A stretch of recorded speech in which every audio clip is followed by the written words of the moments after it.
Alrighty then, Successful Indie Author 5-Minute Focus, episode 701, Boring Your Readers. There's Stanley. Yeah, he wants to go out again. Boring your readers. Don't. Alrighty then, I hope that was helpful. It all depends on your genre. Some genres you have a significant amount of background information that people like to read. Other times they want to learn more about characters, but there's that balance. You have to make sure you balance the right amount of background information and visualizations with moving the plot forward. The characters are the ones who move the plot forward. If you're all dependent on plot, you're going to have problems. Watch those movies that are nothing but CGI, and you'll see, hey, this movie lacks a plot. It's all special effects. Yeah, that's right. Don't do that. Has to have a plot. Characters move the plot forward. Background of the characters is important up until it's not. Have you ever played Dungeons and Dragons or a game where you only get together like 4 hours once every 3 months, years, and one of the players all of a sudden wants to get into the background of their character? Oh, his father was an orc, and shut up! We don't care. We're here for 4 hours. Let's play. That's what you're doing to your readers, so don't do that to your readers. Give them just enough. Yeah, the character will have orc-like features.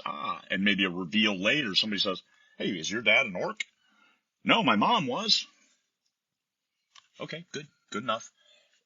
But letting them know. And feed them incrementally. Don't just do a huge info dump.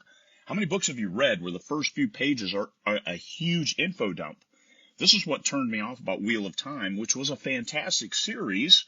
But when you start reading it, when you start reading the first book of Robert Jordan's Wheel of Time, the first 9 pages are nothing but exposition. And it was really, really hard to get through because I was looking for, why am I reading this book?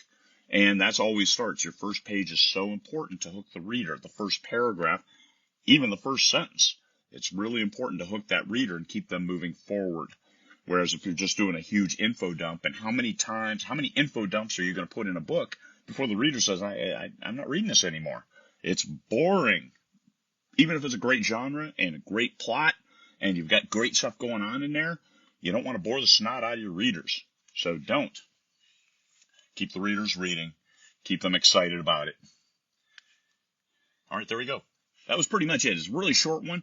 But think about it. Think about how much. What is that balance, the seesaw of enough background information just to keep the readers reading, as opposed to too much background information? Readers fall off and they're no longer interested in your story. So balance, move forward, and genre dependent. So maybe some others, you got a thriller. Guess what? Background information is the absolute last thing you put in. Limit your visualizations and keep that action moving forward.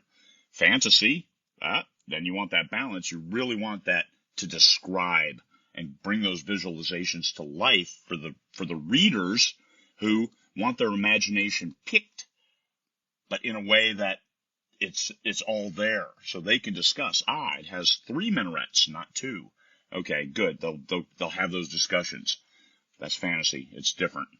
Know your genre. Know how much you need to do. And balance it appropriately. Listen to your readers, because sometimes readers will say, oh man, I just couldn't get through that section. I skipped it, and then I was fine. Don't put in stuff that they're going to skip.